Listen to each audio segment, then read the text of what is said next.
Here in OOTP 21. Here we are at the first year player draft. I'm going to take you through what's happened so far with the team. This is interesting. George Springer signed a 5-year extension. Looks to be worth, wow, 136 million. So close to what he got in real life, actually. He signed an extension with Houston. He's having a really good year so far. It looks like he's batting 288 with 15 homers here at the beginning of June. But onto the Rangers. As far as the league standings go, we're unfortunately in last place in the AL West by a lot. We were projected to be better than the Mariners. Simply not the case this year. We're the second worst team in the league, behind only Detroit. Taking you into what's going on with the team, I'll highlight a couple injuries first. Robinson Chirinos was off to a really good start for us. He was batting 254 and 11 home runs in 33 games. He's had a concussion as well as a setback, so he's been out for a little bit now, probably close to a month. Luke Farrell, unfortunately, had a torn flexor tendon in his elbow. He had pitched 18 innings for us this year, and we'll miss Luke for the rest of the year. Additionally, Todd Frazier had a hip strain issue. Todd wasn't producing at a super high level, but he was playing, good enough baseball to kind of keep his spot there at third base. He was projected to have like a 1.5 WAR this year, which is about what you expect out of a guy like Todd Frazier. Luis Garcia was injured as well. He's currently rehabbing down in Nashville. But yeah, we should get Luis Garcia back here soon. A couple moves we made. We brought Juan Nicasio up from AAA. He has struggled mightily in the big leagues so far this year. Honestly, our bullpen has really struggled. That's kind of what's hampered us this year. We moved Kyle Gibbs into the bullpen to try to get him to figure some things out. Doesn't seem like it's working too well. Brett Martin's struggling. Cody Allen has been okay for us. He's been kind of the lone bright spot in the bullpen, along with Rafael Montero.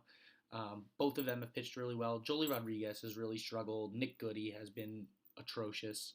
The problem is there's just simply not enough in our minor league system. Like, as far as pitchers go, like, worth bringing up. Maybe Ariel Jurado can come up. He doesn't look quite ready. Matt Albers is a veteran that we could potentially bring up, but I mean, he doesn't look very good either. I think these numbers are just inflated just because he's pitching in AAA. But we brought in a guy like Phil Hughes on a minor league deal. We're really just trying to bring in John Neese is here on a minor league deal. There's a lot of veterans here on a minor league deal for us that we're just trying to get in our system because we're kind of running out of depth. We brought up Edison Volquez. He was pitching really well in AAA, and we brought him up. You know what, how are the rest of our rotations doing? It could be a lot worse. Lance Lynn has been a bright spot as far as our rotation goes. He's pitching to an ERA under 4 this year. He's made every start. Corey Kluber has actually requested a trade from the Texas Rangers. He's really unhappy here. He's not having a great year. He'll come with a good outing here or there, but he's just simply racking up, over 100 pitches in 4 or 5 innings. Something's wrong with Corey Kluber this year. We've been fortunate. He had a brief strain back issue that kind of affected him. He's come back from that, but he really hasn't been the same since. I know opening day he pitched really well for us, and after that back strain, he's been struggling. He requested a trade. He's going to be someone that we look to move. I just don't think he's worth keeping next year with the state of the team for $18 million. Hopefully we can get something for him. As far as the hitters go, we'll sort by WAR here. Our best hitters so far this year is Joey Gallo. He was off to a really rough start. He's kind of put it together as of late. He's, batting 239. That's what you expect out of Gallo. He's got 12 homers, 33 RBIs. It's not great, but it's some power. And, it's what you're going to kind of expect out of Joey Gallo, right? Elvis Andrus has actually been really good for us. He missed some time this year. He missed 3 weeks, fracture rib, hip flexor strain. But when he's played, he's been really good. He's batting 294 for us. He's getting on base at a high clip. Elvis Andrus has been putting bat on the ball. He's kind of better than what we expected to get out of him. The rest of the guys, relatively average. Odor, 227, 8 homers. Danny Santana, 255. We brought up a guy like Yadiel Rivera when Andrus went down. Kind of decided to keep him on the bench until Todd Frazier comes back. Shin-Soo Choo really struggling. He's batting 214. Guzman 232. So there's not a whole lot here. Tim Fedorovich has come up as the catching option now that Robinson Chirinos has been hurt. He struggled, but it's only been 10 games. So, you know, look, I didn't expect us to struggle this much, but that's kind of where we're at. It stinks that Chirinos went down. He was having a good year for us. It stinks that Frazier went down. He was leading the team in RBIs. So a lot of injuries aren't really helping our case. We're a really poor team when it comes to bullpen. One thing that I did want to highlight, though, our best prospect is Sam Huff. He's a catching prospect. He's ranked 72 overall in baseball. He doesn't look like he has great numbers, but he is absolutely tearing it up in high A ball. He's batting 348, projected to have an 8.3 WAR down there. So Sam Huff is someone we are definitely going to keep in our system. I want to see how he develops. He's having such a good year. Hopefully he can kind of put it together for us. Another guy that's really interesting, Leody Taveras. He's bounced between AA and AAA. He's split time between those this year. He's been okay at both. He's been really, really good in AAA or in AA. He's been okay in AA or in AAA. So I don't think he's quite ready yet. But he's someone next year who's definitely going to get a bulk of the starts in center field. He looks like a really promising prospect for us. But like I said, guys, the team has certainly struggled this year. We're going to kind of dive right into the first year player draft. I'm excited to kind of take you through what we end up doing. OSA has us picking Jordan Walker, 14th overall. We'll see kind of how the draft plays out and see who's there by the time we draft. It does look like Jordan Walker is there. I assume my scout recommends us taking Jordan Walker. Let's take a look at him. He looks he's gonna develop into a decent infield player. He's got a really good personality. He's a very, very positive guy in the clubhouse. The contact I don't love, but he's certainly going to have some power. He's a big guy. He's 6'5", 215. He's only 18 years old. Out of Jackson, he's committed to go to Jacksonville State, so we're going to have to pay him to not go to college. He's demanding only $1.7 million. That's not very much. And it looks like he's the guy my scout likes the most as far as prospects go. This pitcher, Nick Bitsko, is interesting for sure. I'm not sure when he's projected to go in the draft. Hopefully he's someone that I could potentially get in the second round. Yeah, he's projected to go before we draft. It looks like we might not be able to get him, but I do think Jordan Walker is the right pick here.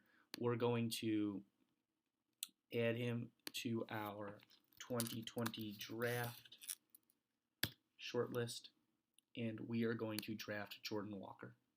So Jordan Walker, welcome to the Texas Rangers. Another third baseman in our system. Our scout seems to like him a little bit.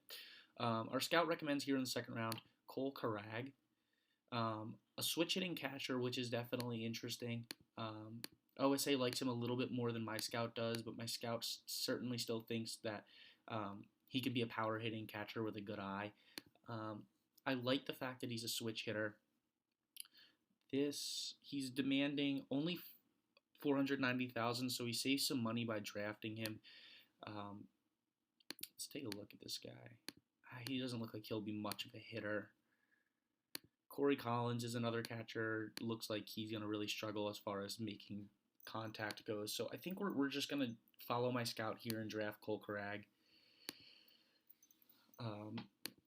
Into the third round, Cade Horton is a shortstop, another 18-year-old prospect that my scout is recommending. Wow, OSA thinks he's going to really be a hitter. He looks like he could either turn into a second baseman or a shortstop, which I like. My scout, again, a little bit lower on him, but he still looks like he'll turn into a hitter. From Norman, Oklahoma, his bonus demand, he recommends a spot, so we're going to just splurge a little bit to sign him, but if his ratings can develop more into what OSA thinks he can develop into, he'll definitely be like a big league type of player. So we're going to go ahead and draft Cade Horton. Christopher Williams is who my scout recommends here. College prospect, so he's a little bit older. Wow, he is someone who doesn't look like he's going to turn into much of a hitter at all. Looks like he could be a good defensive outfielder. He's a junior college player. Ah, don't love that. Um, you know, this late in the draft, a kid like Brandon Fields is kind of interesting. He looks like he could be a little bit better of a hitter, another outfield type of position guy. Um, wow, some of these potential. There's a lot of guys with still really good potential. Let's see if they're but they're not guys my scout loves. Um, Jacob Gonzalez, nothing special. I actually think we're gonna go and take Brandon Fields here. Um, his bonus demand's only 150,000, and I think he looks promising enough. Ryan Bruno, starting pitcher. He'll be the first pitcher we take this year in the draft. Looks like he can develop. He's going to develop two really strong pitches. Looks like more of a bullpen type of guy. If he can develop this third pitch, he could potentially be a starter. He's going to have good stamina, which we like. So he's someone who his personality worries me. Shows up to perform, but heart's not always in it. That scares me, but he's worth taking a flyer on. I think we need some starting pitching depth in the minor league system. So we're going to go take Ryan Bruno. We're going to go ahead and auto draft the rest of the draft. I think we only have one or two more rounds left. But yeah, guys, so far it's definitely been a struggle for the Rangers in 2020. We're going to have some decisions to make as I approach the trade deadline. I'm going to have to certainly look to move away from some of these more veteran players on our team, try to bring in some minor league players. Our minor league system is certainly pretty barren. We're ranked 28th out of 30th. So my job here is to booster up the minor league system. Hopefully Sam Huff and Leo D. Tavares continue to develop, but we definitely have to supplement the system. Definitely need to get some arms in the minor league system as well. So that's going to be my job here. It's June 4th as we sit here today. I'll come back to you guys around the trade deadline with an update on kind of some of the moves that I decide to make. We'll see what makes the most sense for the Rangers, but thanks so much for watching, guys, and I'll catch you over in the next episode.